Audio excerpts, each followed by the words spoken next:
OK， 好，那我们总结一下啊，刚才讲这么多，我们梳理一下。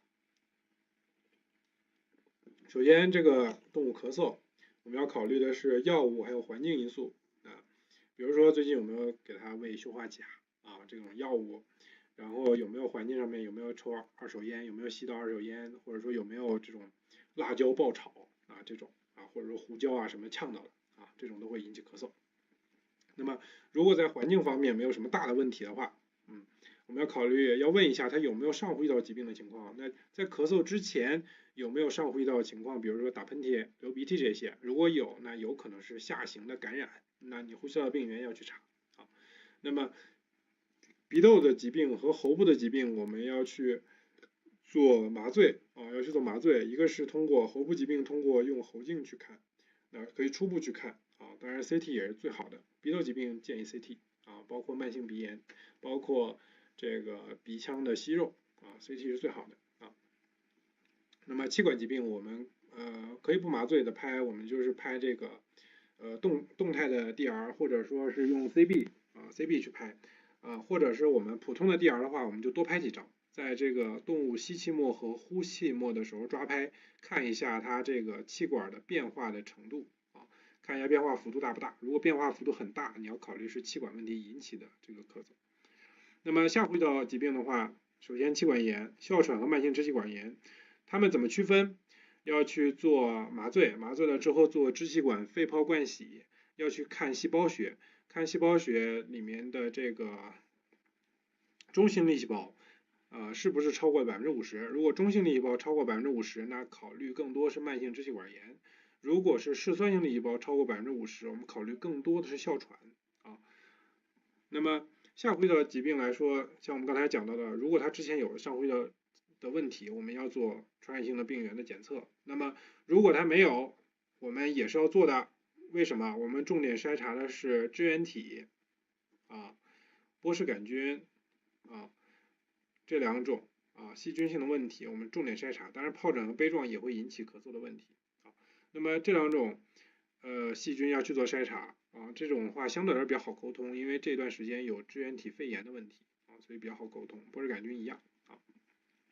我们要去看看它是不是这种传染性问题引起的肺脏的病变啊。当然，你拍胸片肯定是要拍的，对吧？胸片你肯定要拍看有没有肺炎的表现嘛。然后肿瘤是不常见的，相对来说不常见，除非这个动物它是有这个肺脏转移的，就是本来之前就有肿瘤的问题，后面出现了咳嗽，发现有肺脏转移啊，或者是原发性的肺脏肿瘤，但是原发性的问题肺脏肿瘤相对来说少见一些啊，相对来说少见一些。然后胸膜腔疾病啊，胸水我们刚才讲了几个鉴别诊断。那么第一个来说的话，这种血胸它一般跟创伤或者说肿瘤的破裂有关系啊。那么第二种的话，稻草绿色的胸腔积液，那一般考虑更多可能是传腹啊，可能是传腹，要做 PCR 我们去做确诊啊，包括底凡他要看一下细胞量啊。还有的话，第三种可能性脓胸啊，脓胸的话，更多来说可能是特发性的问题，但是也会跟感染有关系啊，这个跟主任说好啊。那么脓胸的话是有可能会复发的啊，有可能会复发的。标准的流程就是埋胸导管，但是如果后面这个脓胸变成了干酪样坏死，是要开胸的啊，是要开胸的啊。我们这个要跟主任去讲清楚啊。然后还有就是乳糜胸啊，乳糜胸的话要做胸导管结扎啊，它就外科方法。当然，如果主任他不想做外科方法，非要做保守治疗，你可以尝试用颅钉片，颅钉片。那心源性的问题，当然你就要做心超啦啊，你当然要做心超啦。所以的话，心源性问题你做完心超发现啊，它是心脏病引起的胸水，那你就利尿就好了啊，你就利尿。那胸水的话后面慢慢会消，除非这个胸水特别多，它影响到了这个严重影响到了这个心输出量，然后严重影响到了这个肺的这个张开啊，引起了严重的肺部张和塌陷。那这种情况下你要把胸水抽出来一部分啊。然后肿瘤性的胸水这没什么好办法，这没什么好办法，你就看看肿瘤能不能治疗吧。能治疗的话，就把肿瘤管理管理；如果肿瘤不行的话，就只能姑息疗法，抽水啊什么的。好，然后基本上就这样子啊，总结基本就是这样子。所以其实你发现这个猫来咳嗽，你能够做什么检查？好，我们现在再梳理一遍，能做什么检查？首先你针对它来说，呼吸道病原5联你是可以做的，对吧？这个是我们基本上院内都可以做的，呼吸道病原你先去查至少2张 X 光片啊。一方面我们可以通过 X 光片看什么？看气管是不是有不稳定啊，看它气管的直径有没有不稳定啊。第二，我们可以通过它去看有没有胸腔积液，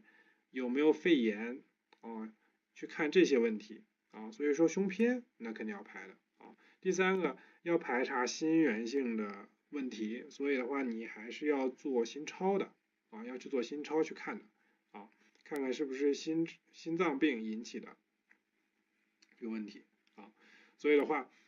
其实像这个猫的咳嗽来说，可以检查很多东西。当然，如果这个主人什么都不想查，就想让你有经验，你帮我看看，那你就是排查一下环境和药物的因素。如果没有的话，你跟他讲一下这些可能性就好了。如果他非要说明确一个原因，那就查嘛。如果他不想明确的话，那你可能会按照这种哮喘啊什么的去给他管理，因为相对来说，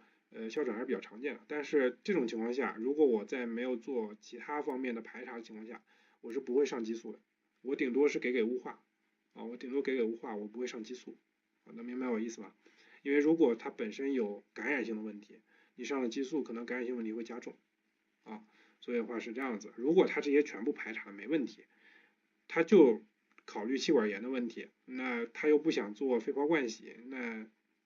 他如果就想吃药什么的，就给点激素呗，给点激素，给点消炎。但是一般我还是会建议，都做了那么多了，不差最后一个，其实不差最后一个。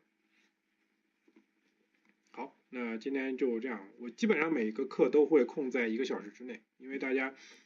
时间是有限的。好，然后的话也是一样会有回放，然后